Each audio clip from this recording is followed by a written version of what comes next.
They killed all the seahorses. Oh yeah, he's super gross. There's like so much exhibition. Wasn't Jurassic World a retelling of Casablanca as well? Probably the guy that played her brother. He also put as much effort into it. That's fair. I apologize to Barb Wire. May their sequels be many. Hello and welcome to Movie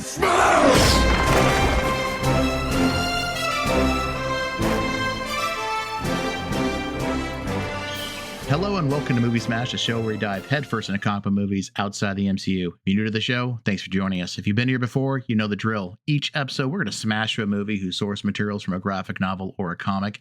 Is it worth revisiting? Should it be forgotten? Let's find out. This is Movie Smash. I'm one of your hosts, Chris Roberts. I'm the founder of Panel Creations. With me today, I have the only person I know who has beachfront property in Steel Harbor, Jeremy Parmentier. Hey, this is Jeremy Parmentier of the Retrovaniacs podcast, and I also lived through the very rough time of 2017.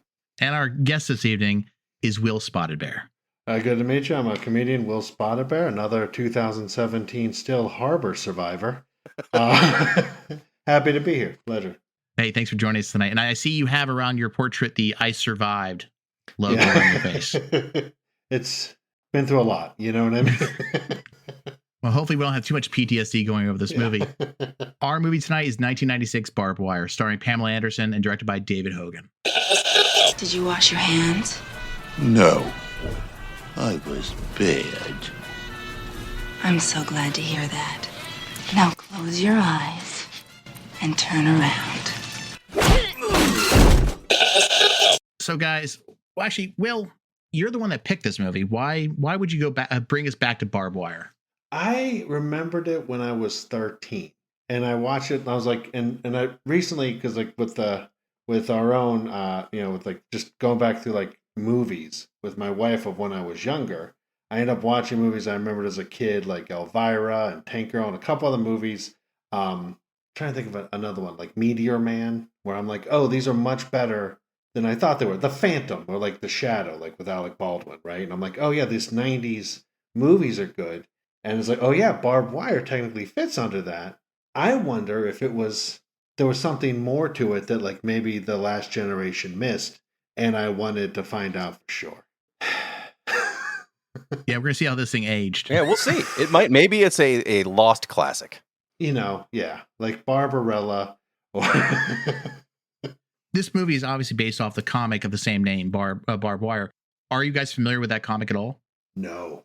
Yeah, I only was familiar that it was a comic when this movie came out. Like, otherwise, I wouldn't have known ever. The same here. I had no idea. Yeah, it's just one of those series I've just never picked up. And I guess it was from Dark Horse Comics, which, you know, it wasn't that big at that time. So they had a lot of sort of labels like that. Well, I looked it up because I'm a big comic book guy, but I missed out on Darkhold in the 90s, and I don't think I could have gotten away getting this like comic. But like, what's funny about it is it wasn't that many issues. It was like a mini series, and that's it. It introduced someone else, Ghost, who's a big name at Dark Horse, and the comic has almost nothing to do with the movie. You know what I mean? It's not set in the future, not set it's not really a future thing. It stars Yasmin Bleak. That's a Baywatch joke. But yeah, like the movie and the comic book have almost no plots that touch each other. Like they just took the name and then went and made this movie. Which is something we see a lot with these 90s comic book movies. Like the movie Wanted, same thing, had nothing to do with the actual comic itself. Yeah. And interesting little tidbit for you too. This comic was shortly canceled after this movie came out. They were hoping it would spur more purchases of that movie, of that series, and it didn't. Obviously, this movie bombed at the box office. I think it made $3 million, and then the comic just got canceled because of that. That's rough. That's hardcore. So was this the first time you guys saw this movie? No, not for me. I saw it, like I said, when I was like 13. I got it like on a VHS at a Hollywood Video or something. And I watched it because, you know, it was Pamela Anderson in the 90s. She was it. And I like, you know, comic books and I like all that stuff. And I mean, the 12, 13-year-old me liked it. But like even then I was a little perplexed because they were like, it was just like, this is a weird movie. Like, I could just get Showtime and Cinemax and you know, beat out the middleman. It's weird. Like, it just seemed weird. Like, they were trying to make like a red shoe. Like, it didn't know what it was doing. And the way it sold it didn't know what it was doing. So when I watched it, it was like, this isn't terrible. But I'm just like, okay, just weird. I don't think I've seen this before, but I will admit, for the time this would have come out, it was 1996. I had just turned 21. In general, I was like, no, I was 18, which is might as well be 21. But it was still just like, if I watched this at night on VHS with some friends or whatever, I wouldn't have remembered this movie very well. I watched it again this morning so that I had a full like rewatch of this movie. And I don't remember that I would have ever seen this before, but there's a solid chance that I did see this, not in the theater, because I'd probably remember that, but that I must have seen it at some point around when it was new. But this might as well have been a no. Yeah, I don't think I saw this movie at all. Like you, Jeremy, this time it was my first year in college, I think. And yeah, I would have remembered seeing this movie. I think I really wasn't the target market for it at the point. I think really that, as you sort of mentioned, Will, that 13-year-old boy who sneaks into it is the target market for this movie. That is so weird. Just because, I'm old now, where it's like, here's this adult woman. This is just for you guys. Enjoy. Is the strangest thing to think of. Just like, yeah, they got me hook, line, and sinker. I was there. So, Jeremy, do you have any, since Fergal's not here, do you have any sort of comic book history for us? So it's not going to be as in-depth because, as we mentioned, I was not extremely familiar with the comic. But I did some research before this episode so that I could at least know a little about it. You're 100% right. This was a relatively new series at the time anyway. I think the first appearance of Barb Wire was 1992 or 1993. She only had a small couple like mini-series runs. There was not a full, it's not an ongoing book that went in well past this movie.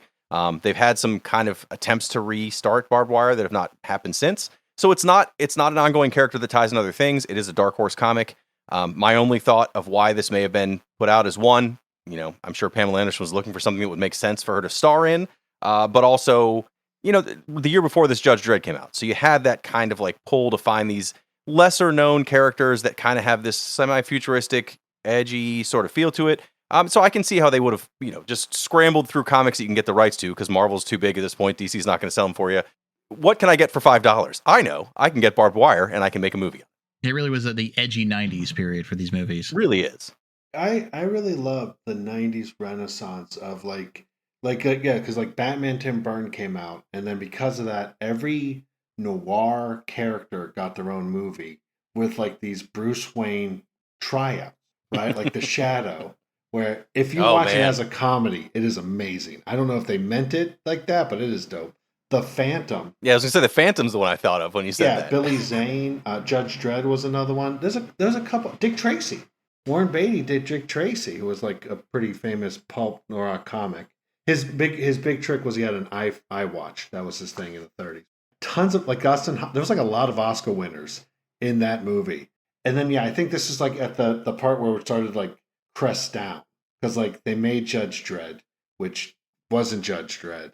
And then they made Barbed Wire that was so bad it ruined the that's hardcore to bomb so bad you crush other mediums. You crush your source material. Yeah. It was a colossal failure. We're going to get more in a bit, but it cost them $30 million to make, which is not a huge budget for a movie. They only made 3. If you're the accountant in that doing those books, I mean, that's a lot of red to answer to. Yeah. So quick spoiler warning. If this is the first time you're joining us, just a heads up. We're going to be discussing certain elements of the story that might be considered spoilers for what can only be described as the abandoned love child of Sin City in Casablanca. So consider yourself warned. So, Will, do you want to walk us through what actually happens in this movie? Sure. I'm going to say what happens, almost verbatim, what goes down point by point. And it's going to make more sense me saying it than what happened. You find out it's 2017. Fascists took over America, and they're fighting a big civil war. And Steel Harbor, where I thought from Pittsburgh that was my place, but it might have been Detroit. I don't know. We'll see. 412 for life. It's Long Beach, California. Is it? So it's a free zone where the neutral territory, just that whole thing. In Barbed Wire, it starts off with her doing just a sexy dance with champagne getting thrown at her while she's swinging on a rope. And she's in very scantily leather. I'm pretty sure occasionally there's every 5th shot is a nude shot. The leather doesn't hold. But it's not great. It's just oh, okay, that it wasn't so much nudity as bad editing. You know what I mean? They didn't care. And then you find out she's in this thing to save a girl because she's a mercenary. Yeah. And she uses exotic dancing as a way to get to the person after doing all these Batman-esque things. She has a cigarette with a sleeper dart in it. She has a grappling hook from Batman the Animated Series. She even mentions Batman in it. Yeah, like she's yeah, like this. I stole this from Batman. Let me go. And then you find out she's also a nightclub owner in a bar where just every villain from all those other 90s superhero movies, all those henchmen are just there in all their uniforms fighting each other. So it's like a soldier versus like a zoot suit versus Al Capone versus an alien. Like, it's insane. Like, they did not check. Basically, shenanigans happens, and she has to help someone in the Resistance escape to Canada, which is the safe zone. And she has a pass with the other person that's helping her. This movie is weird. And then she has to fight other people, and like they interconnected relationships. Like they like people like, you know, you watch a Marvel movie and like they're like, oh, that's a character you should know. They did that with some of these characters, but you should not know them. Right. Yeah, there's no reason to know them. Yeah, no one's going to know them. The only reason I enjoy the movies had Xander Berkeley in it. He was like just one of the best 90s character actors. He's the captain. He's the dad that gets killed in Terminator 2. He's just in everything cool in the 90s. And that was the only thing that kept me in that movie. So yeah, she was a rebel, wasn't a rebel. Her brother is blind and he was fighting. And then they get into a thing where she doesn't want to be a hero, but ends up being a hero. And like, that sounds like there's a linear plot there, but if you watch this, that doesn't happen linearly. It just kind of happens in the next scene. It's a clunky flick. That's about a good synopsis, I think, right? We'll get more into it too, as well. And I kind of made the joke about Casablanca, but it is an adaptation of the original Casablanca script. So why don't we start with the characters? Obviously, Pamela Anderson plays Barb Wire. How did she do? I mean, obviously, none of us know the source material, but did you believe her as this character? I'll say I was pleasantly surprised with how she pulled this character off. Not that she did a great job, but I went into this expecting literally the minimum amount of effort. That she would just be like Baywatching it up, but happened to be dressed in black leather with guns or whatever. So I was like, this is going to be terrible. But she actually, I thought, seemed like she took this seriously. I mean, there are little quips like the Batman thing, and there's some other like little jokes here and there, but it's not just like pure fan service with her doing the bare minimum. I thought she actually probably carries this movie, despite the fact that you don't expect her to do so. So I think she did a good job. I did go back and look at some of the source material. I don't think it's drastically different from the portrayal of the character based on what I read, but I didn't read a lot of it. Obviously, I read a couple pages that I could find. I actually went to my local shop that I buy all my graphic novels at, that they have almost everything we've ever covered in some format. The only things I could never find were Barbed Wire, one of the animes we did. They don't have the original version of that. But there's nothing for Barbed Wire. The only graphic novels I have are out of print. You can't even get them directly from Dark Horse. Like, you have to find used copies and buy them. So I did not get to read them in full. What I did read, at least, was not drastically different. It's not like she's coming at this as like a weird cheerleader and the other character's super dark. No, she seems to appropriately handle the source material. So I thought she actually did a much better job than I expected. But I also expected nothing. Yeah, that's about my thing. It's like she was like hamming it up, but it was like 90, like, you know. Yes. If the movie was, it's almost like Val Kilmer and Batman and Robin, where like him being a good protagonist doesn't help the movie. But like if it was a better movie, it would have really helped the protagonist. I think she did, like, because she's always been like pretty self-aware. Like, she'll play it seriously, but you know she's having fun. You know what I mean? Like, she's not trying to method, and that's part of the charm. So yeah, I think she did pretty good for what she was doing. There were other people in the movie that absolutely didn't, and so that hurt. Because like she's playing like no emotion, playing it serious, like the lights hitting her eyes, so she looks like, you know, you just see like her eyes like shined out, and like, so she can be silly, but other people need to be acting, and that wasn't happening. So it hurt. I think it hurt her performance. I think she did pretty well. Like you, Jeremy, I went in with very low expectations for this movie. Like I said, I had not seen it before. I just remember seeing trailers, just seeing things you see, you know, clips on the internet, that kind of thing. So my expectations were like rock bottom. And Pamela Anderson is not known for her acting chops. Well, but she had done, so I mentioned Baywatch, and she had done some other things here and there. But this is also perhaps the best time frame to get her in your movie, as far as to get the name recognition out there. But it's also a bad time. This is just after the Pam and Tommy sex tape, because she was with Tommy Lee from Motley Crue, married right before this movie came out. Like, he does a song on this movie, not Motley Crue, just Tommy Lee with the Tommy Lee band featured in Motley Crue, have a song on here, right? But it's like this was the time where she she didn't do anything wrong necessarily, but she was so in the public eye, you wanted to get her for something right now, which I also think is not a benefit for for trying to have your movie taken seriously. Oh yeah, this is her peak of popularity, or sort of in the news. And I think you mentioned Tom Lee. He was actually on the set supposedly the entire time and giving everyone around him hell. I believe it. I believe it. And I was about to say though, like my expectations were in the ground for it. What I think suffers the most for Pamela Anderson is actually her voice with this role. Like I just couldn't take her seriously. But the moment I said, you know what, I can't take her seriously in this role, I felt I leaned more to the camp side of things and started enjoying it. So it's kind of like I gave up on it being a serious comic book movie. Well, I know, which is a weird thing to say, but leaned into saying this is a more campy, just ride with the silliness. Now, I think it would have been better if the other characters played it very straight against her silliness, but no, that's a whole different problem.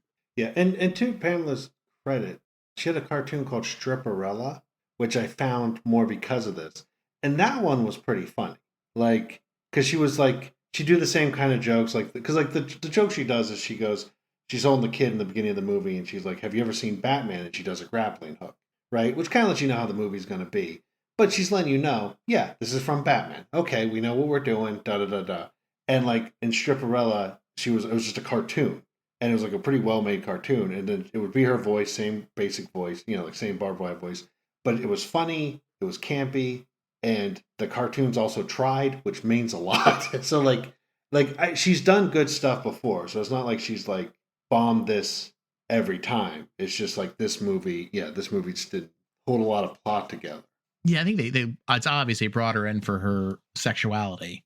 And the thing is, it needed something other than that, I think, to make this thing work.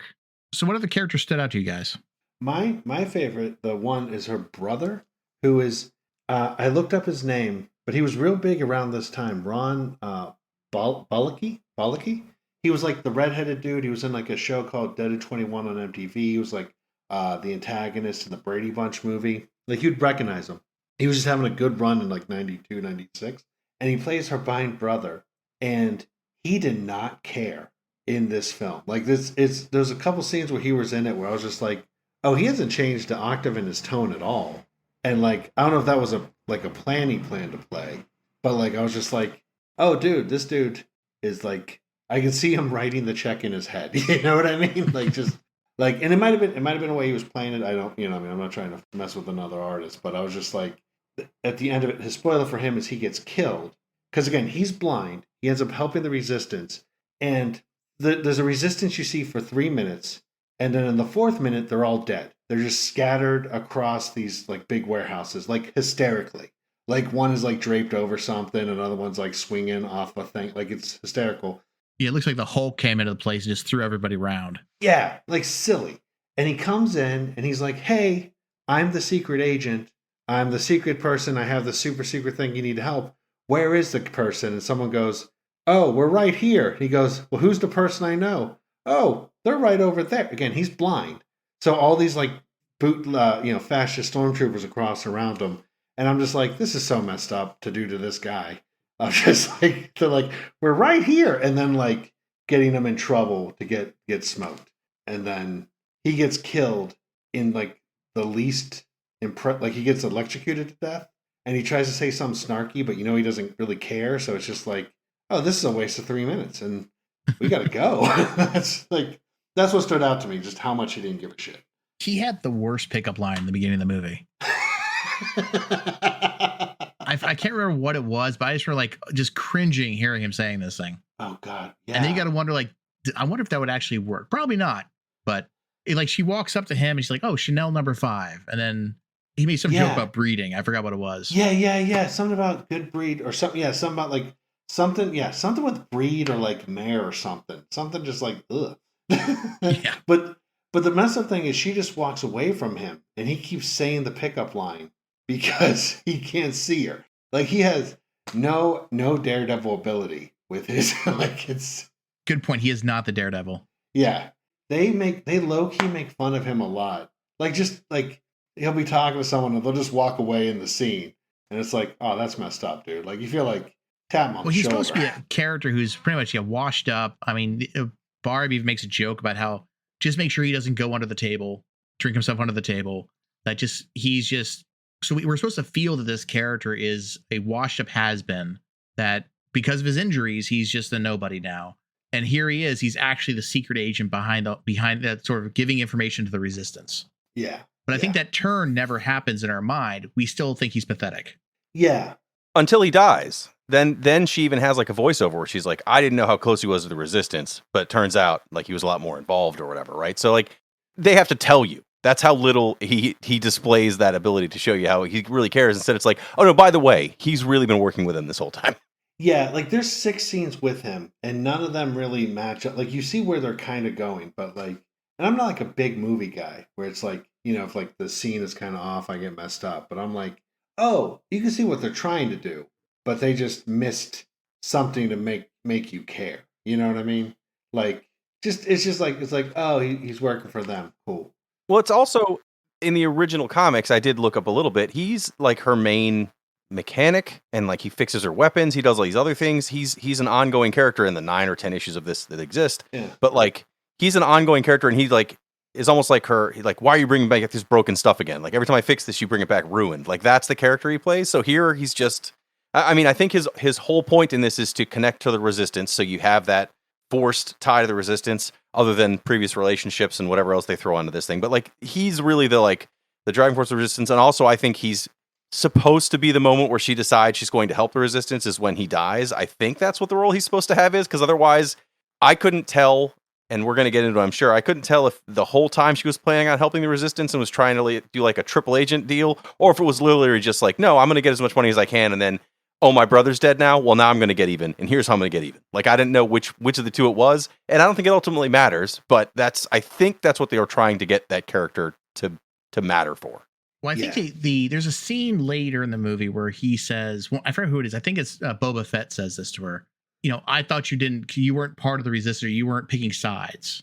And she's like, just don't tell anybody. So I think that she has always played played on the resistance side. She's not happy with it, but she kind of has to walk that line a little bit of not being fully with the resistance, but can help where she can help.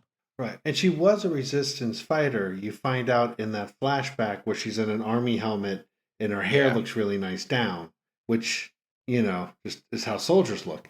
And so the other thing, so what happens is like there's a scientist who you find out that the conglomerate or confederate, that's what they're called. The congressional conglomerate. Conglomerate.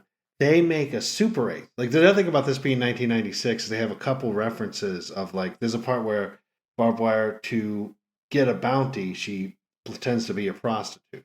And this guy who's like just real sweaty and like really, there's so much bondage in this movie, by the way, just like low key bond. Like you expect that in The Phantom with Billy Zane, not with Pamela Anderson, but it's there. And so she pulls out like a medical card that shows she's clear. Because in like 96, everyone was worried about AIDS. And then like you find out, and they mentioned this once, is that the conglomerate made a super AIDS virus that kills you after 12 hours. And this scientist is running away to prove it to people.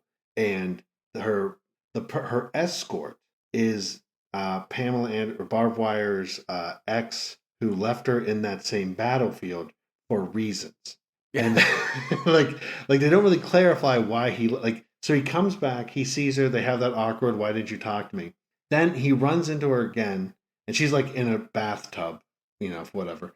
And they start making out because like they're like passionate. Again, explaining it makes it sound like it makes more sense than watching this movie, because like this is just what your brain connects these things together. Before you go on, just so our audience knows, it's the same guy who plays Jango Fett and Boba Fett. Yeah. Boba Fett. I have his name. I wrote it down. But yeah, he's in it. Tamura Morrison. He freaking he's making out with Pamela Anderson. Then the doctor shows up and he goes, "Oh, that's my wife." And he goes, "We only got married for appearances or something." And it's like, then why did you stop kissing Barb Wire? Why did you tell the woman you were just kissing that's your wife? And then the balls to be like, "Yo, I know I'm really gaslighting both of you, but can you help us out? Listen, let me ruin your life again real quick for this woman I'm going to leave you for." Like, just the audacity. This dude does nothing in this movie just except bomb this woman's life and then leave. He shoots like during like end fight scene, he shoots one thing and explodes and like he kills a couple bad guys and you see him looking like really shocked because he was useful. Like this dude sucks. Just, He accidentally did it. He wasn't even in the script. He was like, "Oh, I accidentally punched a guy." he did nothing well. He looked awesome with like his gun up, but like otherwise it was just god awful. Yeah, he got her to get her to come to try to come to resistance. But yeah, like you don't really know what Barb Wire's like goal is. Like, is she trying to get with him? Is she trying to get revenge? Like each scene she does a different thing. And like yeah, I couldn't tell either from moment to moment. Well, and it could have been written better, obviously, but also just the portrayal of having those multiple paths, like what is her real goal? But I don't think that was ever supposed to be something you're figuring out. You're just supposed to be watching this like a big, long music video. So it didn't matter. And it worked out.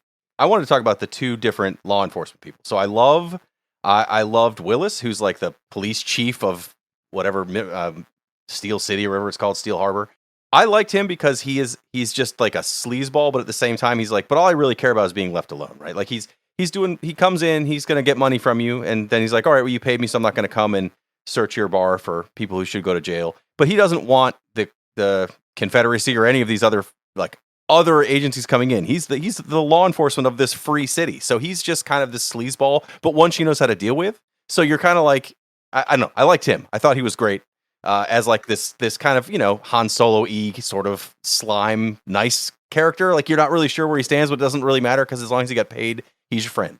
I like that. I like when you have that blatant, like there's no hiding what his motivations are. That's his motivation. And he pulls it. I think he pulls it off well. Like he does. No point was I like, oh, he's not going to make me believe he's really just doing it for money. Like I was like, oh yeah, this guy's sleazy, but in a totally likable way, which is hard to catch. I liked him. On the other side, you've got the Colonel Prizer, who comes from the government side, right? The side that's being resisted against, is so over the top, evil, cartoony. I mean, he comes out the first time you see him in full uniform. It's that full on. It's not Nazi gear, but it looks like it. It's like if you just took it and changed the color of what you'd see the Nazi generals wearing. It's the same thing. And he's just as the movie goes on, he gets more and more ridiculously cartoonishly evil to where there's no two sides for this guy. There's no, oh well, he's the government really has these great ideas and they just are trying to get rid of the rebellion because if we can just get everyone on the same page, like there's nothing. It's just like, no, we're evil. We're awful. We're a terrible organization. He's too over the top cartoony. I think he's maybe like, I enjoyed what he did, but that's why no one else's portrayal matters in this because the evil is so cartoonishly bad. There's no way to pretend you're not supposed to hate them. Like there's no depth needed. He's just over the top ridiculous. It's like the bad guys in this movie, minus the police chief, is really like B-level bad, like B-movie level bad. Like there's the torture scene where they got the young woman laying on the table and that she's strapped to a bikini that tortures her. Like it's just so out there as an idea, and sort of the way they torture these people, like sucking their brain waves out. It really feels cartoony, which I think the movie was sold more as more of a serious take. Yeah, I think that's one of the deal with like the 90 movies where like Jack Nicholson did great in Batman, but he was still kind of Cesar Romero. Like he was a darker Cesar Romero. And so like the villains were like, doing that. Like Xander Berkeley is the police chief, just a good solid character actor. He's like, hey, I'm a sleazeball. He says 4 things, you know what he's about. And like, but the end of the movie when like they're having the final battle, which takes like, this is an hour 39-minute movie. There's like no action for like an hour and 20 minutes. There's like so much exhibition, or what do you call it? Whatever that is. Exposition. Thank you. Yeah. And also exhibition though. There is a lot of exhibition. You're not wrong. Yeah. And then like there's such little action in it. And like by the time they're like in a forklift fight or some bullshit. And so it's like he's just laughing maniacally like the Joker. Yeah. And it's just like okay, man, like it's not again, not terrible. Like, I mean, by that point, the die's been cast. We're here, but it's just like the writing thing of just like, he's just this 2-dimensional evil thing. Also, they didn't put the brother also got tortured to death. He didn't have to wear the bikini, and I thought that was weird. I thought they were that was unfair. Unfair for us to viewer. That Cyclops eye and the fucking cod piece or whatever. Well, they did try to tear. I don't know if they had the same. Obviously, he wasn't in the same gear, but they did try when they tortured him. I guess that that eye thing pulls what your visual memories are. And so they try to pull it from him. They're like, oh, he doesn't have any visual memories at the time. Like, well, no, he's blind. And like, they made a couple references to that when they did the eye scanners, the retina scanners for everybody. Yeah. And they're like, he doesn't have retinas, idiot. Like, they made it very clear. Like, yeah, he's blind. Don't forget he's blind. He's blind. Yeah. But fair enough. They had it written down. That's on me. That's me not watching closely. That's fair. I apologize to Barb Wire. May their sequels be many. So we've touched on a lot of the characters, guys, but any scenes stand out to you?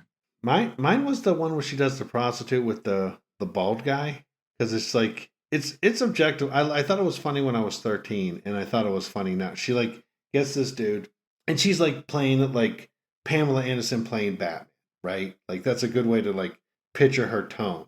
So again, it's campy, right? Like it's more Adam West than like Christian Bale, and like she goes to the guy's apartment, and then he's like, he tries to kiss her, and she goes, how about you go put on something more comfortable? And he goes, how about something and I cannot stress how sweaty this man is. Oh, yeah, he's super gross. Yeah. He goes, how about something less comfortable? I think I described the apartment as well. Yeah. It really adds to it. Yeah. Like he just drops a bunch of nude magazines, which for you younger generation, that's how old people used to Pornhub.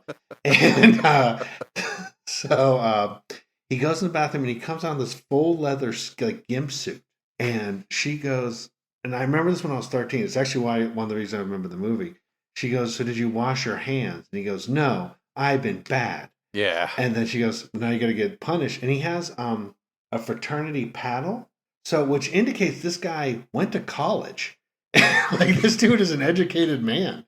And just whatever happened to that fraternity just messed him up so bad that he's like doing this now. You know what I mean? And then she's going to spank him, and she just knocks him out with the paddle, and then does all this like fighting stuff.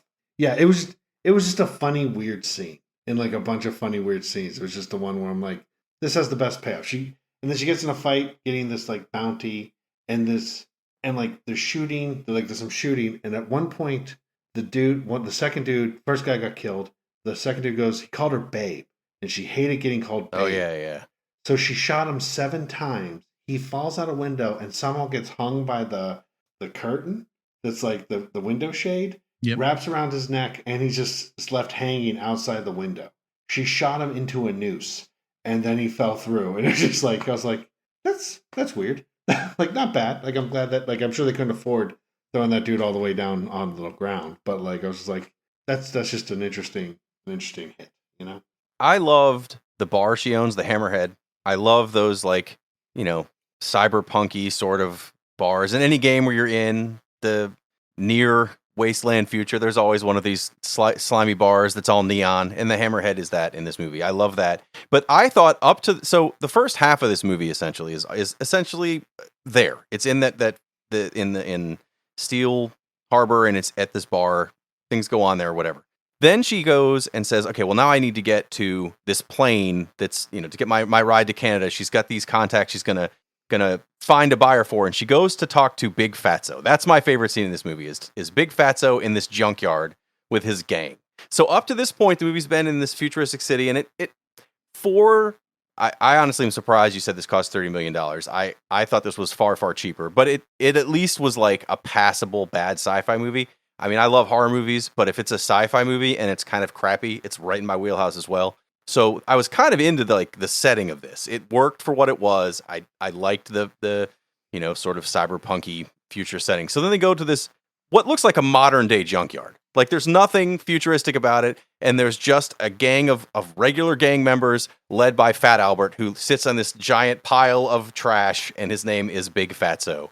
And he basically is like, oh yeah, I'll give you passage for $1 million, or I'll give you $1 million and passage to this plane for these contacts or whatever. So then she the abrupt change of like, we spent all our money on this bar, we have nothing else, so now we're just in a junkyard. Now they need that junkyard for the end scene of the movie, or at least that's what they ended up doing, so they could drive around forklifts into each other and all the other stuff that happens. But like, it was such an abrupt shift from like, okay, this is kind of trying and is trying to take it so seriously, to like, no, we ran out of money. We're just at the nearest junkyard. That's where we can film. But also the fact that Big Fatso's just this comically, like, he's eating the whole time. She gives him food. He's excited. He has donuts from her. Like that. It's just so over the top ridiculous with bad gangs. I love bad gangs, and this bad gang is maybe the worst / best bad gang ever.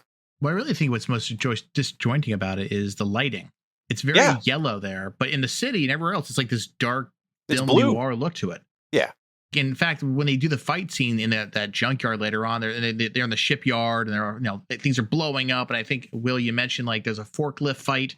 Mm-hmm. When they're really high up on the forklift, duking it out, you can actually see in the background normal boats in the harbor. Yeah, there's a sailboat going by. There's a crowd in the back, like across the dock. And I'm like, they did no editing of cleaning up the background whatsoever. I think, Jeremy, you're right. I think they just ran out of money and they said, we just got to slap this thing together. Yeah, or like we did whatever our ending was and we have to reshoot it because it was bad. We have no money left. Where can we go? Oh, a junkyard? Done. Well, I can tell you where a lot of the money went to, and I'm going to save that for a second, but go ahead. Okay. There's a scene that there's a car chase. Again, like this movie like tries to build a world for an hour and 10 minutes. Not very well, but it does that. And then it's kind of like falling. If the Casablanca thing actually makes a lot of sense because like you could take those points and like figure out who they're talking to, but like, and then like she meets Fatso, right? Fatso, Big Fatso, Big Fat Bastard's a different fat. Yeah. Different movie. So, yes. Yeah. No disrespect, Mike Myers for life, but like, he betrays her inevitably and all this other crap, and they have like a big car chase that's like obviously on one stretch of road. Like they're obviously going back and forth on this road, and one of the cop cars is like a 1987 like car minivan, like the Volkswagen, like not like a good Volkswagen, like those knockoff Volkswagens from 1989, if you know what I'm talking about. And so it's like has like cardboard armor on it, and it's getting like knocked over, and I'm like, that is a Pinto. That is one of these guys' cars. Like there's a stroller in it. Like it's just, and so it's just like, this scene just, you can see like, this last shot was just like, it was in a junkyard. It was down this road. Like there was nothing to it. It was not great. So, Will, you mentioned the scene very briefly where Pamela Anderson's in a bathtub. Not just bringing it because she's in a bathtub, but it's clear on the bottom, and the camera moves up, and then she's covered in suds. That scene was actually Pamela's idea. She wanted to add it to it. The reason why I bring this up is not because Pamela in a bathtub, but where she wanted was she actually thought of the scene and she wanted to use something called, I looked this up, it's called a Perspex bath. It's a very unique brand, very specially order thing. It's a niche product. They could not find it. They could not get her one of these at all. So instead, they went to the local aquarium and rented out one of their big aquariums that hold seahorses. But because they use all the soap in it and they put it back in the aquarium, it killed all the seahorses because it was contaminated by Pamela Anderson. And it cost them over $400,000 in damages due to related deaths and replacing all the seahorses. Oh my God. Don't put that on Pamela. They shouldn't have tried to send it back. That's messed up. They bathe her in it and then be like, no, we don't want it anymore. Like they kept the receipt. That's icky.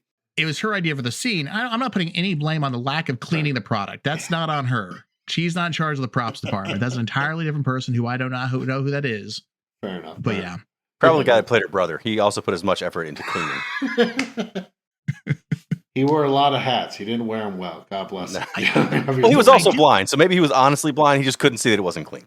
I do want your opinion, guys, though, on for two things. One, there's an initial crawl for this movie that says this movie when it's set to take place, all the history, the sort of the exposition dump.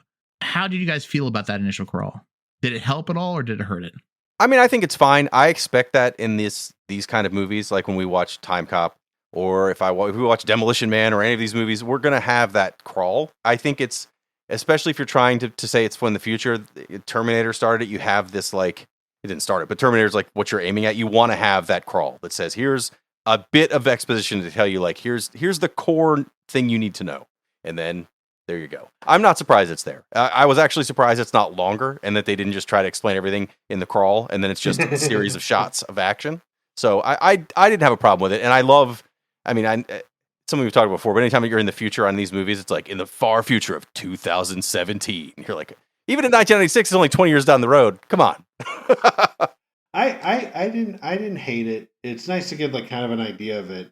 It didn't touch on it much more after that. Like there was a couple things it mentioned that it didn't go with again. I was thinking, because I remember in the 90s, they would do the future, but it was always like 5 years ahead. So like in Yeah. Predator 2, there's like the future, 1995. It's like it's 1991. Like there's not. Why is there or do we have lasers? Because I don't think lasers are coming in 3 years for street gangs. Like yeah, it was like 2017, and then yeah, all the stuff it talked about, like the free zone. It was just like, okay, like it just kind of lets you know that the movie is going to be that pace. Maybe they're not that far off. We probably are several years away from the Second American Civil War. We could be right there. This movie could have told us the truth, and we had no idea. It's 2017. There was a lot of fedoras in that first act. Yeah, like right there. You know what I mean? The Illuminati's real. I was thrown off a little bit when Pamela Anderson, when she was in the car, there's a couple of times where like she's doing sort of like the voiceover, like just sort of very film noir. It tonally just felt sort of out of place for what this movie was going for, or what this movie became, rather. Yeah. No, I was like, I didn't mind it. By the time it happened, like, because she mentions it towards the end when she talks about her brother, like when he's like, I didn't realize how much into the resistance he was, or whatever. Like that, I think it was fine. I think they probably added it later because they're like, there's really no reason for her to be doing these things, so they needed to add in that little bit of here's why she's doing this. Yeah, like there was so many different tonal. Like you could tell, like thinking about it, you could tell there's like some really bad rewrites because talking about that car thing, I remember like the first scene, the first 10 minutes was better than like the rest of the movie, right? Because she's doing the dance, like, and I kind of talked about it because like, you know, very Pamela Anderson. She's wet, she's getting splashed, and like there's a dude that like says something, that calls her babe, and she hates that, so she throws her high heel into his face, and it gets like embedded into his skull. But there's two things, like there's like actually funny jokes in the movie at that point. There's a part where she's talking to two of the other dancers in like the backstage, and so everyone's like from different countries, like whatever, like, you know, it's just like everyone's like around. So there's a white lady and a Chinese lady, and Pamela asks, or Barb Wire asks or something, and she answers in French. She speaks French. I didn't pick up on this. I had subtitles on. It said she's speaking French. And then the other woman goes, and Barb Wire goes, I don't know what she said. And the other woman goes, oh, she's Chinese. Yeah. And I'm like, that is such a stupid, silly, funny throwaway joke. Because it's like, you know, it's just so little, you know, such a stupid little joke. And then she saves the girl. Like, so, like, she goes backstage and like the shady manager is trying to do stuff. So she pulls out the cigarette and she like blow darts him. And she saves the girl, and like her parents are there. One's British and one is Southern, which isn't weird, but like it's just every character had a different accent. Yeah. And then no one had a different accent. Like it's just a weird setup. And they really felt like they may not be the parents. Yeah, that's the thing. It was like really kind of creepy. And because they weren't that concerned. Like you expected a double cross to happen from them. They looked really shady. And they go, we only have half the money. And she goes, okay, you get half your daughter. And then he goes, well, can we make a deal? And she takes their car and drives off, and they're all just standing there, which is like, okay, she's kind of a dick, or you know, whatever. She's like, she's more about She's the a money businesswoman. She's there. She has a deal. Don't break her deal. Yeah, and so like she's real matter of fact about it, which isn't a bad character trait. But like Act 1 was written so much more tightly than Act 2 and especially Act 3. And I think that's not so much that it goes differently, it just goes downhill in that way. Like the first act is campy, it's not that serious. Like you get a grappling hook, that's chill. You know what I mean? Like once you see a grappling hook, you know what kind of movie you're in. And then it just degraded down, like writing and structurally and story-wise, I think, would be the way I'd put it. I don't know why. Like I didn't look into that deep in the back. I would bet that the things they pulled from the source material are that first third. That makes sense. I mean, looking at what I did read, she was definitely like a bounty hunter. She did missions each. You know, it wasn't one overarching story for 9 issues. It was like episodic. So it's the same idea where she would be, I do a thing and I get my bounty and like, oh, you don't have the money? Well, we'll figure something out. And then she drives over the car, end of the issue, next thing, right? I guarantee that's pulled from source or close to it. One thing we didn't touch about the source material, and Jeremy, you and I sort of briefly touched about it before we started taping, that, and like I said, I only skimmed Wikipedia on this comic, but there are aliens in the source material. Well, it's not the future. It's in the source material. There's some like during the testing of the atomic bomb, they open up some like wormhole. So they're in another like alternate Earth universe timeline. They're not in the future. They're on an alternate Earth. So there are, I don't know if it's aliens or just other beings that happen to live in this other timeline. I'm not really sure, but yeah, it's not the future of Earth in the Civil War. Like that's a setting they pulled together for this, so that I guess if you only have $7 to film because you blew it all in a fish tank, you got to find a way to not have these weird alien beings and such. So you're like, oh, we're in the future instead. Sure. Yeah, because everyone had superpowers, and she was just she was like Batman. She was like, she didn't have powers, she just had grit and whatever, and she got her money. And like, okay, cool.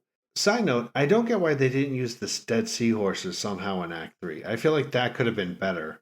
Just like have something blow up and then some seahorses float. It don't matter. But like they did own them at that point, right? Yeah, it's theirs. Use them. Do something with them. They're like, look at those clean ass fucking seahorses coming at you. But yeah, no, like this. Yeah, no, I read up the synopsis of it too, and it's just like, yeah, there wasn't much on it because there's like four miniseries. It's not a really well intended book, but like, yeah, the source material is alternate universe. She has a dad. I thought the mechanic was her bar manager. He's played by like that.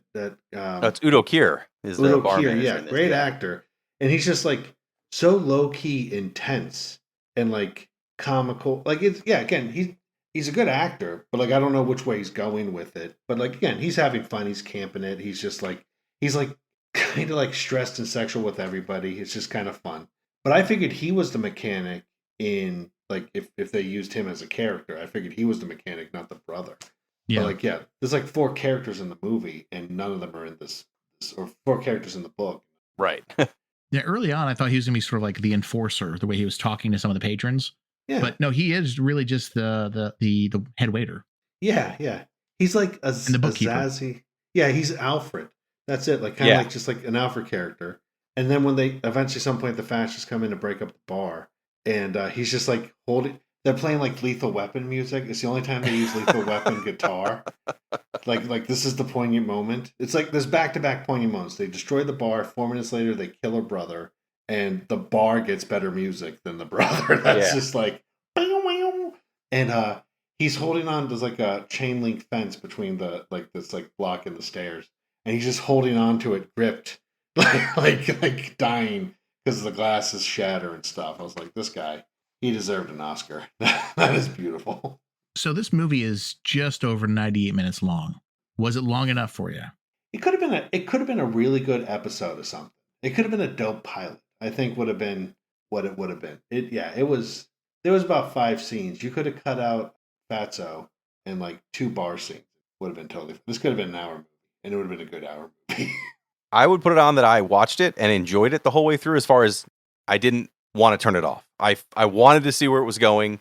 I watched the whole thing. I didn't get bored necessarily. I'd say there are a few scenes that run a little long. I would not cut any Big Fatso. He's like my shining star in this thing. But I think that there's definitely like, you mentioned the 3 acts. I would say that middle act is a little long in the tooth kind of. And the 3rd act is a lot of chaos, but it's still worth being there. So you get some kind of payoff.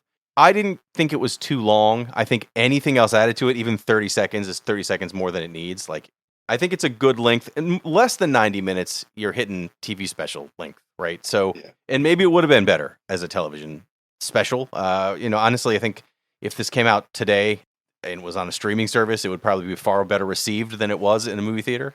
90 minutes is fine. I think it was paced well enough for 90 minutes that I didn't get bored. I wanted to see where it was going. When it was over, I was happy it was over. I was glad that it was finished. I didn't see any more, but it didn't overstay its welcome. Now, there is a unrated extended version of this movie. Do you want to see it? No. Nope. It's 4 minutes longer. It's 4 more minutes of bathtub scene? Close. The intro is 4 minutes longer. Oh, that's terrible. That's the worst. No, I don't need that. The intro was the part that I was like, if this whole intro is just going to be her dancing for like 5 minutes, and that was the long. But at that point, I wasn't quite sure yet, so I didn't check out. But if that would have been later in the movie, it would have been like, nope. Yeah. The version I watched was the unrated version, the extended version of it. And there's a point where the credits just stop and the dancing continues and just keeps going and going. It's like, why are we still doing this? Like it just keeps going. It just feels like this ran the camera, just didn't turn it off. It's the Tommy Lee cut. That's his pick. It's a shame because I think like again, I think if Barb Wire was a show, I think it would have been good. Like zany, campy, but like a good show. We have episodes where she does stuff like that. Where with this, it was like, like if they had like if you know a lot about like the '90s superhero movies, you can see it like going down, like really copying off a lot of stuff like that to its detriment. Because like some of those extra pieces, I don't think served. But again, I didn't hate the movie. It was the second act was tough to watch, and because I was watching it a little more critically, like it's not. Yeah. Yeah, just the middle part. Yeah, like you can tell there's like a different dip in writing or dip in something. Yeah, I can't. I don't know enough to know what it is, but like it's not terrible. Pamela Anderson, Xander Berkeley, the way to go. Like those are good actors. They make it fun. It's just like if you have to. It's like watching Jurassic World. If you watch the scenes, it's great. If you try to follow the plot, it just gets upsetting. You're just like, that can't make sense. And this marks the only time anyone's ever referenced Barb Wire in the same sentence as Jurassic World. So that's exciting. I'm waiting for that crossover. Honestly, that would. Wasn't Jurassic World a retelling of Casablanca as well? Yeah. Gone with Just the with Wind, dinosaurs? actually. Yeah, it's Gone with the Wind. Speaking of dinosaurs, how were the effects of this movie? They weren't terrible because they didn't try to do too much with them. They didn't try to have, there aren't aliens, or you have to have CG on everything. And it seems like it was some practical effects where they were needed, but it wasn't anything too crazy. I mean, there's not a lot here that you have to say like, oh, they overdid X, Y, and Z. I mean, that's why the end part, they're doing like forklift fighting and stuff. It's not an over the top, like, oh, we have, missile launchers and laser guns and stuff. No, they just have regular weapons. And for the most part, they're just fist fighting. So no, the effects are fine. They're not great, but they're not like horrifyingly bad or anything. It's not a very effect-filled movie for what it is, surprisingly. To explain what the forklift fight is like she's on a motorcycle that shoots rockets, which I thought was cool. Like the motorcycle with rockets was like you had that the whole time. We just let that go, but whatever. he drives a forklift at her, catches her on the forklift between the motorcycle and a car, and her foot gets caught, and then Jango Fett grabs, or Boba Fett grabs. Both are true, I guess. And that clone trooper grabs the forklift and starts lifting it up. And you only see one or two shots where like you see the boats and like welcome to the new year 1995. They really didn't check the background, but like it's like one aerial shot, and it's a stunt person just you can tell safely held on. Like there's like one like the guy's in this thing, he's sitting there. She's like the stunt woman is like in between the car and the thing, which is nice. I mean, like you don't want to die for barbed wire. And then the fight scene in it is like close up from like the downward angle, so it looks like they're elevated, but it's like they're obviously 8 feet in the air. Yeah. Yeah, not terrible. It's just just like again, if you take it with like 1966 Batman, it holds. Like that's all it is. It's just like they had campiness in it. Yeah, they didn't try to do too much with their little budget, right? They said, what can we do believably, and it seems like they actually nailed that for making a movie that's in the future that doesn't make you stare at it angrily. Aside from the car scene where there's a car with cardboard on it. I mean, there's definitely some cheap, campy stuff in it, but it's not. I'd much rather have that for an hour and a half than a bunch of terrible CG that doesn't fit in the rest of this movie. So I don't think the effects are terrible at all, but I don't think they tried to do too much. Yeah, CG was relatively new around this time to that level, obviously. So I think. What else came out that year? I think there's probably a Star Trek movie that came out that year. Mars Attacks, I think, came out that year. So this was definitely all practical effects. There are no, I don't think a computer was even turned on for this movie, except for the opening shot where they tortured that woman with a bikini, and that's it. And I think that was probably an Amiga from the 80s. Yeah. So I'd say the effects hold up because they're practical. I enjoy practical effects. If you go into a thing it's campy, you're going to enjoy those effects. Or the action scenes, stunts, and all that sort of stuff. Imagine this movie had never been made, and someone comes to you today and says, "Hey, I want to make the Barb Wire movie." Could be made today. Yeah, again, like I mentioned, if it was out now as a Netflix movie, right, they could easily spend $30 million on it, and because it's on a streaming service and it's going to have time, you don't have to worry about filling in theaters and meeting a capacity of making sure you have enough views before you lose the movie theater because you're paying too much to keep it in the theaters. I think it would ultimately be. I mean, not a success. Don't get me wrong. It's not gonna be like, oh, it's gonna earn awards. But I mean, it would be the kind of thing people would find, and it would have an audience, and people would watch it. Again, if you market it as this kind of cheesy, low budget sci-fi thing, it has a spot in what people want to watch. I mean, like I said, I'm a big horror movie guy. I intentionally watch a lot of stuff that comes out that's new horror movies that are maybe not very good, but they have an interesting idea, and I watch just to see what that idea is. Like found footage, a lot of people can't stand because most of it is terrible, but I still watch everything I can find because there's always a nugget of there, something in there like that was a really good scene. And I think this has the capability in today's environment where it could do fine as a streaming thing. I think as a theatrical release, no, it has no. There's not enough meat there to make a large scale theatrical movie that needs to be in theaters in 2025. Yeah, pretty much. Same. Yeah, like it's like Barb Wire isn't even a bad character. Pamela's again, like the shadow was like campy. Alec Baldwin's being silly, but it also has like Tim Curry and like the actors that played straight are playing it straight, and like they get to be as weird or crazy as they want, and like you need that. It's like when you see like Ben Kingsley in like Blood Rain. It's just like, okay, this is gonna help this movie, and they just didn't have that. Like Xander Berkeley does, like any scene with Xander Berkeley's killer, right? Like again, it's camp. And then there was a couple parts they rushed through, but like again, it's not a movie. Like again, they're not going for Oscars. Yeah, I think if it was like a show or like straight to streaming movie, I think it'd do pretty good. Like it wasn't terrible. Like if they updated some effects, I think it'd be good. I think they could do the original story just as well. I would watch it if, especially the first act where it's like kind of funny and kind of silly. Like again, Stripperella is a good show for what it was, but like it's like a good show. It could be a good show. It could be a good, lighthearted movie. But like, I wouldn't like. I like the Savage Dragon, but I wouldn't watch a full length movie on it in a theater. Like that's a big ask. You know what I mean? I think if you talk about the first act, if it was a series, it does. I mean, half an hour episodes. You don't need anything crazy. That's just that first act not over and over again, but little things like that. There could even be an overarching story that you follow throughout the season. But I think that would be far more interesting than a movie because you have time to build up some of the extra world building that they tried to cram into this very awkwardly. But also, how much world building do you have to make on a 9-issue series? Like, you're not going to have, like you mentioned the Phantom and the Spirit, maybe? What did you mention? Oh, the Shadow. But those had like decades of strips and stuff to work from. You have, even though it's, an older property, it still had a lot to work from. It's a new property. It's not in a universe that you can say, oh yeah, but it's the same universe as these other long-standing things. It's just its own thing. It has 10 issues. What are you going to pull from it? So I think if it was a series, it would have had a better shot to pull off what it was attempting to do, and maybe the comic would have come back and maybe been more interesting. But as a movie, then the series didn't really exist that mattered. What do you have, Max Headroom? Like, what are you trying to compare it to for that time frame? Yeah, this movie has over the years has gotten a ton of hate. Looking back at it now, it's been 20 odd years. Does it deserve all the hate it received?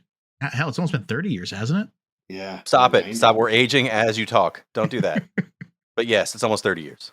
First, I was too young for Pam. Now I'm too old for Pam. And this is just a bookend hurtful day for me. No, I think some of it was it got a lot of heat because like Pamela Anderson was kind of like famous or infamous at that time, and like they're going like, oh, this was a bad movie. It's like they were superhero movies. Even like Marvel today when they go like, oh man, it's not like real cinema. Yeah, it's a talking raccoon. Like I don't know what you need to do. like I love bubblegum. I don't think it has like vegetable juice like nutrients in it, but enjoy it for what it is. But like, yeah, I think I remember this one getting hit a particular kind of hard. I remember they marketed it. Like I watched the trailers and they marketed it off of Pamela Anderson's like attractiveness. And actually they did that a lot. So if you remember the first X-Men with like Hugh Jackman stuff, if you go back and read and like watch the things, they really pushed the women. Because the most famous people in the movie at the time were Halle Berry, she was an Oscar winner, Famke Janssen, the one from Goldeneye, and then like Rogue was like 17, so they're like teenage boys. He's a teenage Rogue, and but like they were like because they're like, oh, we also got Captain Picard. Some of you remember that show, right? Like it wasn't in the zeitgeist. No one knew who Hugh Jackman was, and Lord of the Rings came out like that year. They talked about X-Men, so like Sir Ian McKellen wasn't like the name yet. So if you look at those things, they were really pushing Storm, they were really pushing Famke Janssen to be like, we have all these attractive women, thinking that's what like the nerds wanted. And it's like, not that they don't, but it's like nerds just want comic accurate stuff. You know what I mean? It's like well, we're gonna make Deadpool, we're gonna make him when he doesn't talk because we're being ironic. They don't want that. They want true to stuff. And I think this is something where they thought, oh, we got this vague property and we got Pamela Anderson, and that didn't do anybody any favors. And I think that's because like the trailer for this is just a music video. Like it's just a music video. That's the only thing I could find on. Well, and I think that's what they had to market this on. You don't have a property most people know. I mean, this was not a comic that, unless you were way into comics at the time, you'd have any idea who Barb Wire was, right? It's not.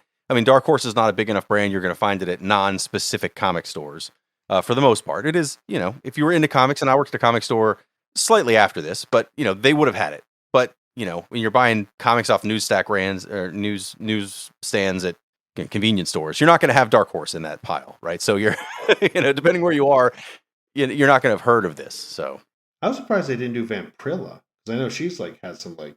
That's a bigger legs. name. Yeah, Yeah, that's a bigger name. Licensing cost was probably way too much. That's fair.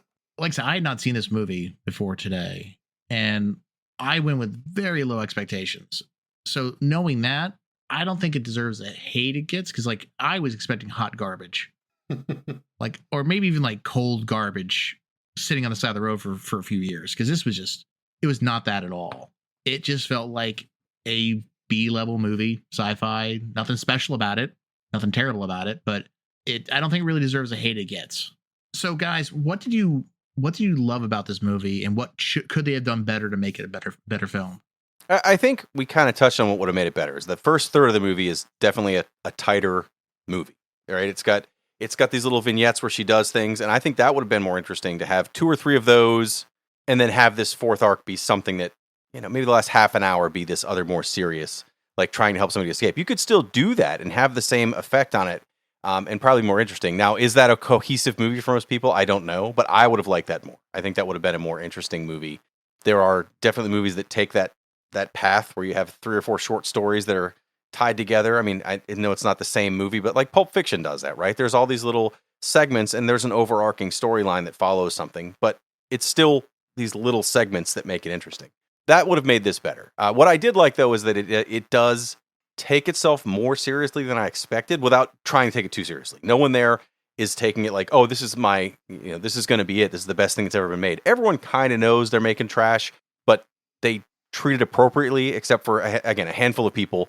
I actually didn't like Colonel, the Colonel, when he starts laughing and doing like the over the top, like, I'm so evil, look at me. I didn't enjoy that. I thought that was too much in the wrong direction. But I think for the most part, I think this actually, if they would have marketed this as more of the same way they would market something like The Running Man, right? Like something that would just come across as this kind of like super cheesy mid 80s thing, even though it wasn't the mid 80s, I think it would have done a lot better to even come across that way, instead of being this kind of like hypersexualized take on, this is, if you like Pam Anderson, you're going to love this, right? Instead, they really should have pushed things that weren't Pam Anderson more as a bad sci-fi, and I think would have done better.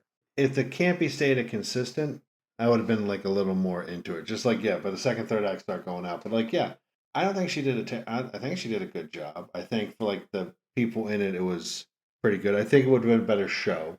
But like, she was like in the top show in like the world. So like, I would have stayed on Baywatch too. No one's asking, by God, but like I would have. And I enjoyed some of the stuff. I remember her. Like, I remember having like the 2 Desert Eagles. I thought was cool. Like there was good scenes, good decent action scenes.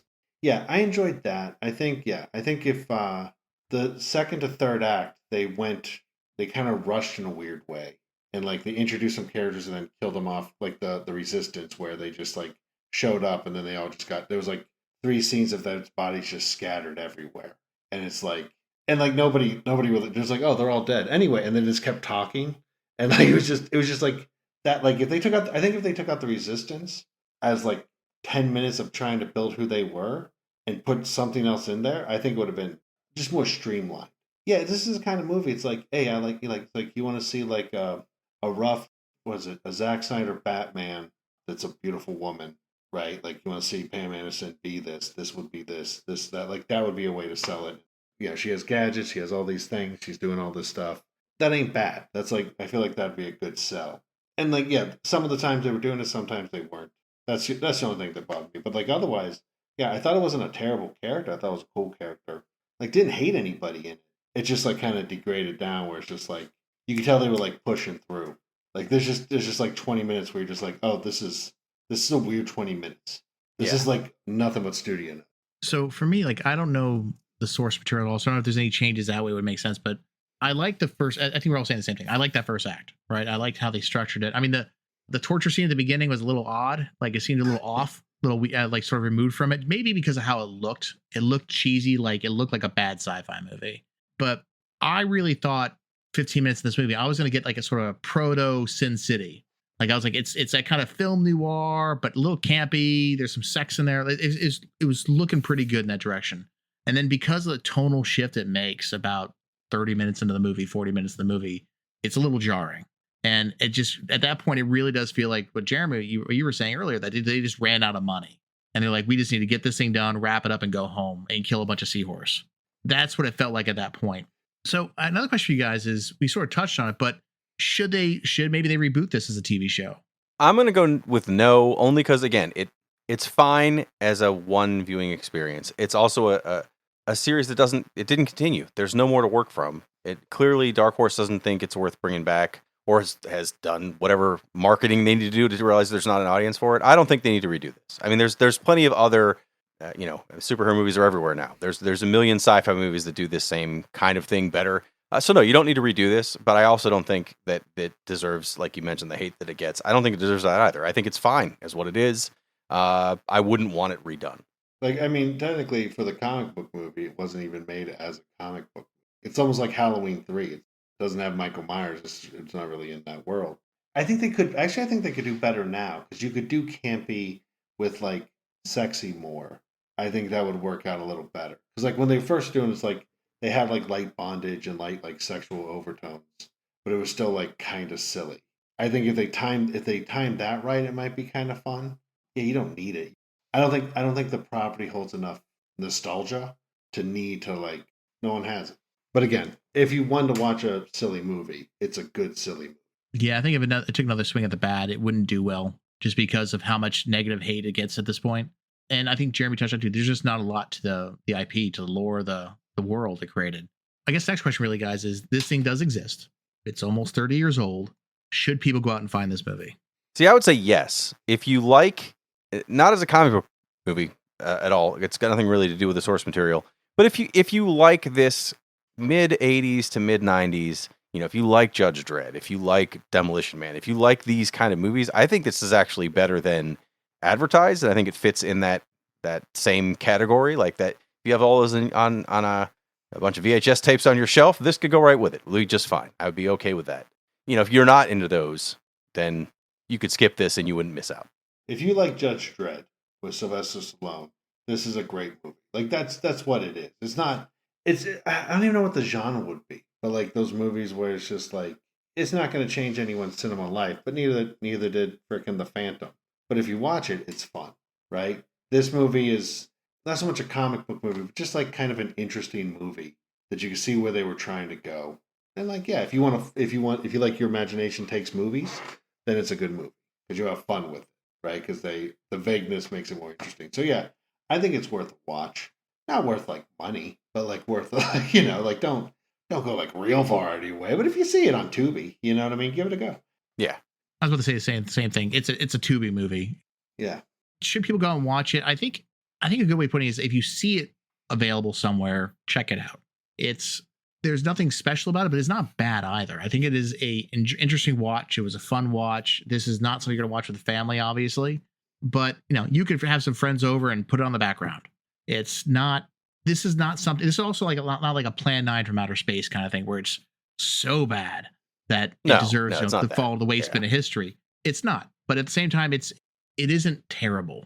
Yeah, I think the reputation it has is way worse than it actually is, and I think it's a fine, sloppy sci-fi movie. And maybe that's why I feel the way I do about it. Because like I went with such lowered expectation, and I have a friend who dropped this movie off to me so I could watch it, and he just like, it is terrible. I thought about this movie when I was watching. It's like, it's not that bad. It's bad. It's not that bad. Yeah. And when I say it's bad, I mean it's just not. It's not. No, we've watched better movies, but we have seen far, far worse movies on the show. It's worse if it was like a theater movie. You know what I mean? Yes, like that's exactly. I think that's like Judge Dredd is great. I would not I didn't see it at the theater. It never occurred to me that was in a theater, but I'm pretty sure it was because I remember they had toys. I know. I'm pretty sure I saw it in the theater, but yeah. Yeah, and so like Yeah, a lot of people got tricked. But that's the thing, is Judge Dredd came first, and like you got poisoned enough with like, good movies that shouldn't be in theaters. And I think, like that doesn't really make as much, like now it's like, which streaming service you're on. But back in the day, a bad theater movie was so much worse than a bad like rental movie because there was less commitment to it. And I think that's the thing, is that like this is a good bad movie, but is it a bad good movie if you try to watch it in a theater? This is a great drive-in movie, right? That's what you're talking about. It's Yes, like that. yes, that's a great That one. kind of like if you're going to do 3 movies on a Saturday night, and this is like the last one. This is the one either at the very end, you have something you want to see in the middle. There's something that maybe, you're not quite sure on the first one. And this is like the last movie of the night. That's where this fits. Yeah, that's a perfect analogy. Kids are asleep in the car. You can watch them, Pam Anderson. You can watch them, Xander Berkeley. You can have a good time. So, guys, how would you rate this movie? 2.5 contacts. That's a good rating for this. 2.5 contacts. I would say this is an even thumb, right? It's nothing. It's not great. It's not a thumbs up. And it's not trash, so it's not a thumbs down. This is very much, if you're in the right mood, this is a good watch, and otherwise, completely skip it. So this is like a half thumb in bondage gear, I guess. I'm not really sure on this one for a weird rating, but it's a half thumb. It's a full on, like, I like this, but if someone says they hate it, I'm not going to argue with you. Yeah, I'd probably go with a half thumb as well. I mean, the only thing that comes to mind for like a little quip would be the shot when Pamela Anderson is leaning to the side, firing the 2 Desert Eagles horizontally. That is what this rating is for me. 2 horizontal Desert Eagles. Yeah, that's exactly it. Yeah, if you don't like it, that makes perfect sense. If you like it, that makes perfect sense. There's like 5 good reasons on either. So, Will, that's all we got tonight. Thanks for joining us. Thank you for having me. So where can people find you? Yeah, just look up Will Spottedbear, willspottedbear.com. I'm on Instagram and Facebook and all that stuff. I walk around a lot, so if you just see me on the street, say hi. It's not that big of a deal. Just doing the stuff. But yeah, I'm on like basic social stuff. I do shows. I moved out of the country. If any listeners are in Europe, I'm in Europe. So if not, I'm on YouTube. So find some of my videos, give them a like or whatever. Yeah, when we first started talking, you were in Texas? No, where were we? North Carolina. North Carolina. And then you're like, the time zone doesn't work for me. I'm now in Spain. Yeah. That was a nice flex on my part. I really enjoyed that. I'm like, I'm sorry, I'm on European time. You know how it is. Oh, you've never been? You guys don't know how it is. Yeah, I've been drinking so many shrimp cocktails. They're not good. I miss hamburgers. There's so much walking, guys. They have like sidewalks. Oh God, Please describe the sidewalk to me. it's something you sweat on when you have to keep walking on it because they don't have cars here for some reason. Bullshit. No. But yeah. So you can find me on that stuff. Thanks. And Jeremy, where can people find you? Well, you can always find me here every 2 weeks on Movie Smash talking about movies, but also every other week you can find me on Retrovaniacs talking about old video games. And hopefully you'll see Subtastics, my band, on the road at some point soon, as we are going back in the studio, probably by the time this is out. For me, I'm always at Off Panel Creations. We're always over there building some piece of nerdy furniture. I want to thank you for spending some time with us today. If you think Pamela should make a Logan-style barbed wire, send us a note over at movie-smash.com, and we'll see you in a couple weeks. Thank you again for listening, and I hope you enjoy the show. This has been Movie Smash with Chris Roberts, Jeremy Parmentier, and Fergal Amayo. Produced by me, Chris Roberts. Executive produced by Off Panel Creations, LLC. Movie clips provided by the respective studios. You can rate and review the show at Apple Podcasts and Spotify. You might even find your review read on a future episode. Got a question for us? Visit us at movie-smash.com and send us a note. It too can be read on a future episode. If you haven't already, please subscribe to Movie Smash wherever you listen to your podcasts.